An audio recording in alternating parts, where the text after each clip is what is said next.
it's a chain of events. I mean, you got population growth, and then you also have the more westernization of a lot of cultures, and along with that comes more middle class, and then what people want with that is sort of the trappings of middle and upper class, and that usually involves eating more protein.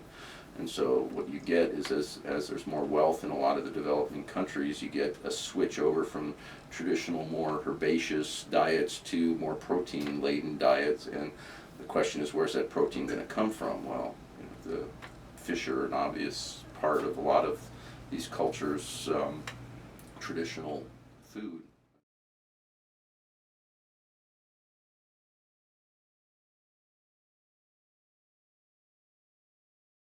So we know that the demand for seafood is on the increase because people move from like red meat into poultry, and from poultry into seafood, just especially marine finfish, just because of the health benefits associated with marine, mainly finfish. So the omega-3s and that are the other health benefits coming from marine fish. So the consumption of seafood is on the increase. The demand. The supplies are on a very severe decline. So there is an increasing gap between the demand and the supply of fisheries product, and this gap has to be filled by aquaculture.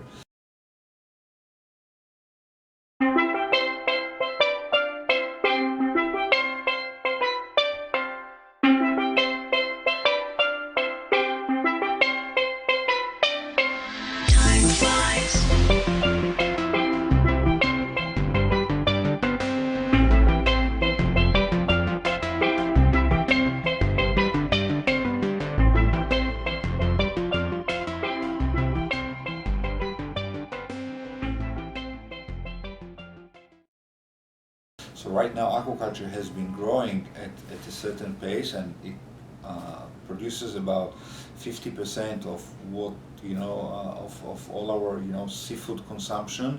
And we need to be able to catch up with the increasing demand and the decreasing supplies.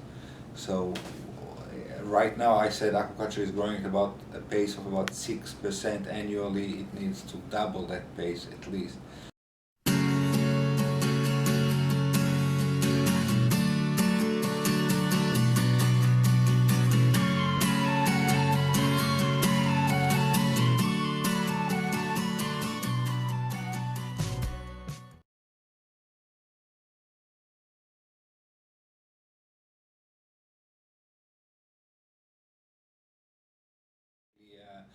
And the fish are at the mercy of Mother Nature, so whatever the conditions are out there, you cannot do anything about it. So if you grow fish, and there is a lot of fish that are being grown in those floating net pens in the northeast of the United States or in Canada, so in the states of Maine, New Brunswick, Canada, a lot of salmon is being grown in net pens. The water is extremely cold, and during the winter the fish stop growing, the immune system is compromised, they get sick and so on.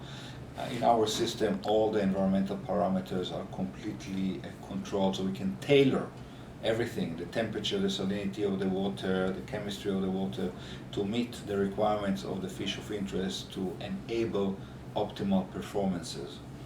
So this is a big benefit of our system, and as a result, our system are completely generic. So while you are in Maine, you can only grow cold water fish, or you're in Florida, you can grow only warm water fish. Our system, we can again tailor all the conditions.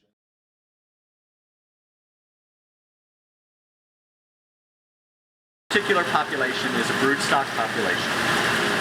These are our parent fish, and what we're going to do with these fish is we're going to put them at a relatively low density, keep them under very good conditions, very healthy, clean water, good food supply, high quality food supply, and we're going to put them on a seasonal cycle so that they will reproduce in a predictable fashion. And the eggs, the fertilized eggs that come from this population are what we're going to use as what we would call our seed stock, or our supply fish that we would grow from that fertilized egg to market size, and then we'll harvest them once they reach the market size of maybe a kilo. System that performs very, optimally, much better than the floating net pens, and all these obviously are important from the economical standpoint.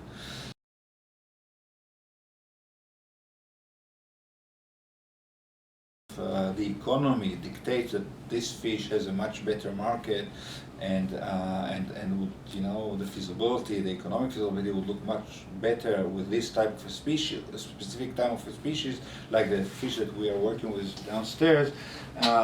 Then we can tailor the conditions to allow optimal performances. As a result, I mean, our conditions are allowing the fish to perform optimally.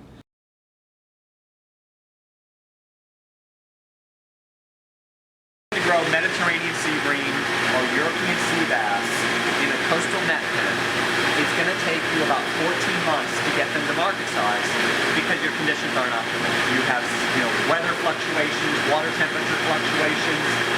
You're going through different daylights. You're seeing the seasons. If you're going to grow them in our recirculating tanks, it's going to take you probably 8.5 months to get to market size because we can have spring and summer all year round. We have the best growing conditions, like a greenhouse. We have the best growing conditions. And so we can keep the water warm, we can keep the days long for long growing daylight cycle.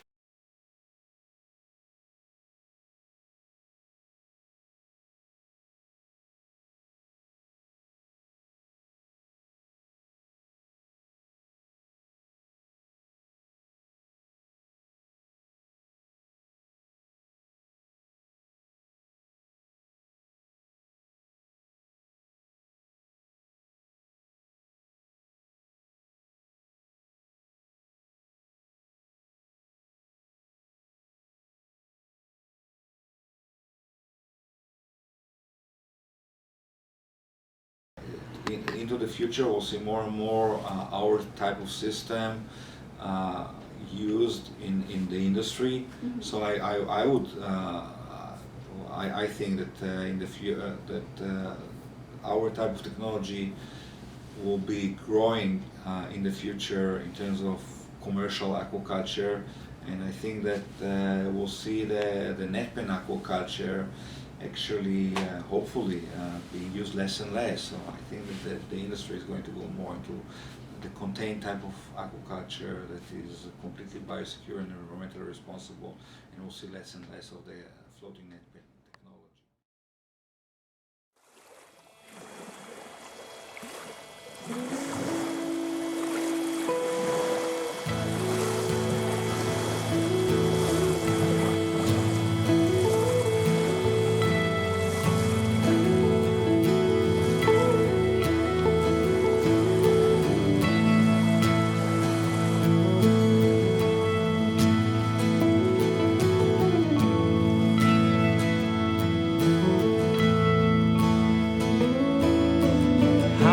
Special people change. How many lives are living strange?